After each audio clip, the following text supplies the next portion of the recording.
Now, in the run-up to the next Prime Minister of the United Kingdom, Rishi Sunak and Truss made their final bid to win the support of the Conservative Party members in their final hustings in London in the race to become UK's new leader. NDTV's Parmeshwar Bawa breaks down how the two UK Prime Ministerial hopefuls have laid down their respective plans to address record inflation levels. Let's take a look.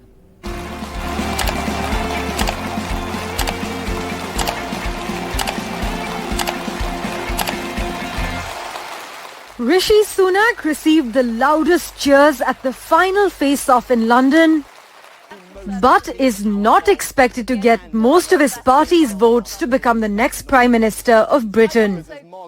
Sunak was mainly grilled on inflation, tax cuts, national insurances and the National Health Service.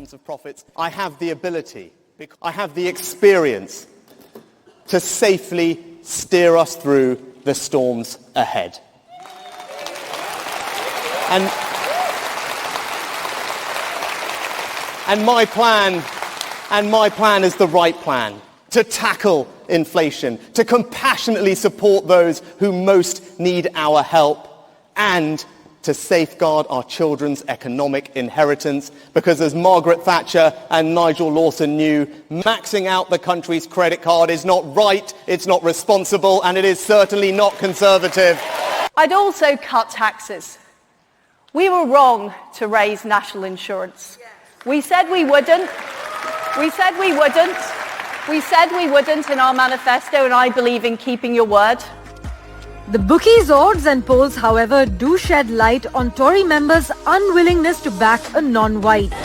In fact, 97% of the party's electors are white, according to a report by University of London.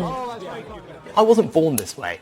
Right? My family emigrated here 60 years ago. I told you about my mum. She ran the local chemist in Southampton. That's where I grew up, working in the shop, delivering medicines. I worked as a waiter at the Indian restaurant down the road. And I'm standing here because of the hard work, the sacrifice and love of my parents and the opportunities they provided for me. And that's why I want to be Prime Minister.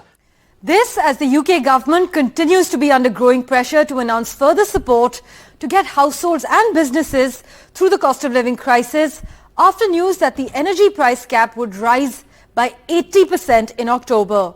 Parmeshwar Bawa for NDTV.